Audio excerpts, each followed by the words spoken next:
Bonjour à toutes et à tous. Alors, je ne suis pas en avance cette année, mais je voulais tout de même vous présenter mes meilleurs vœux et surtout revenir sur cette histoire de bonne résolution. C'est pour ça que je vais intituler cette vidéo Bonne résolution versus nouvelles habitudes, parce que pour moi, les bonnes résolutions, je dis non merci. C'est vrai que dans ma façon de fonctionner, cette expression, elle me renvoie finalement à résoudre un problème ou résoudre une difficulté comme une obligation qui vient en sus de tout ce que je me suis déjà mise comme obligation dans ma vie pro comme dans ma vie perso, et puis rien de vraiment concret. En revanche, j'aime parler de nouvelles habitudes. Et là, je dis oui.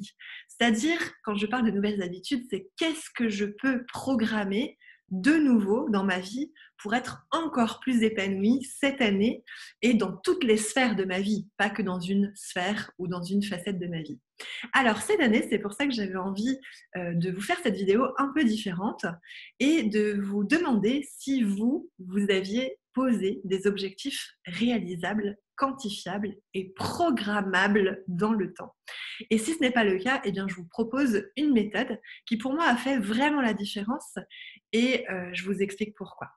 En fait, j'ai emménagé dans le centre-ville de Nantes juste avant Noël l'année passée, et j'ai réalisé en fait une étude Feng Shui sur mon appartement pour favoriser les bonnes énergies de ce nouveau lieu de vie et qui est aussi mon lieu de travail. Et j'adore le concept du Feng Shui et évidemment, vu que je travaille en coaching online depuis mon domicile, c'est important que les énergies de mon appartement soient bonnes. Et donc, on a quadrillé finalement cet appartement en 9 secteurs. Et j'avais envie de vous proposer de faire la même chose avec votre énergie personnelle. Parce que c'est ce que moi-même j'ai fait et ça m'a vraiment apporté en 2020, parce que je l'avais fait cette étude en fin d'année 2019, voilà, c'est ça. Et en fait, finalement, j'avais eu une synchronicité très amusante, c'est qu'un de mes amis entrepreneurs du web m'avait envoyé un mail où il parlait justement de se fixer des objectifs grâce aux 9 branches de vie pour trouver un meilleur équilibre. Alors voilà, pour moi, j'ai eu cette confirmation de la vie. Donc, go, go, go. Et j'avais envie de vous les partager. Donc, ce qu'il faut faire, c'est donc prendre un papier, un crayon ou basculer ça sur une page internet. Évidemment, vous choisirez ce qui vous plaît le plus, si vous préférez être sur votre ordinateur ou sur un cahier. Et donc là, vous allez indiquer les catégories que je vais vous indiquer.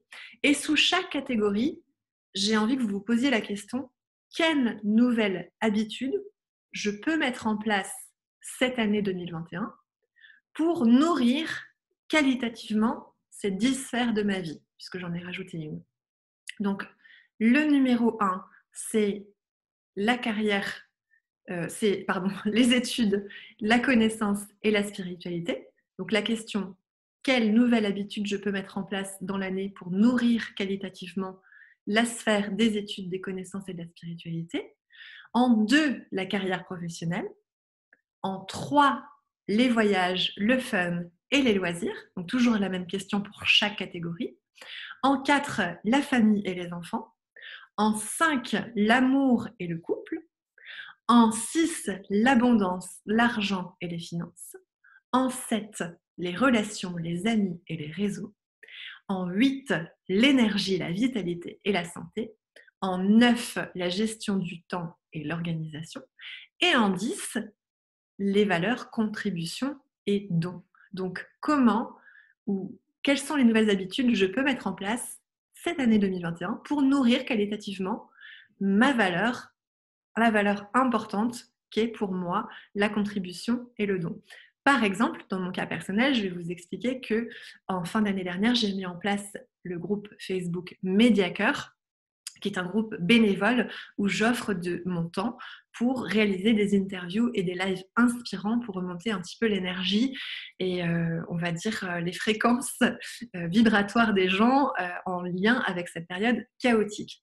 Donc ça, c'est ma valeur de don et ma valeur de contribution qui est nourrie grâce à ce temps que je passe et que j'offre finalement aux personnes, à la communauté de Mediacœur.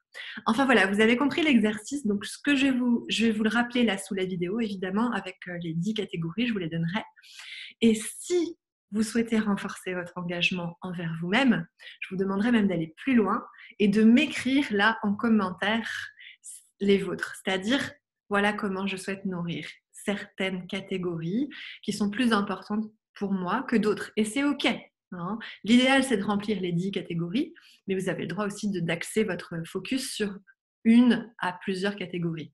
Et si vous me suivez sur les réseaux sociaux et que vous êtes curieux, bah vous verrez que je vais vous confier quelques-unes de mes réponses, moi aussi, pour montrer l'exemple. Voilà. Donc, je vous envoie tous mes meilleurs vœux pour cette nouvelle année 2021 dans tous les domaines qui sont importants pour vous. Et évidemment, je ferai plusieurs capsules vidéo là dans les jours à venir pour vous offrir ma vision de 2021 et vous donner un petit peu de mes trucs et astuces pour gérer au mieux cette période chaotique. Je vous souhaite une très belle journée ou soirée suivant l'heure où vous regarderez la vidéo et je vous dis à tout bientôt.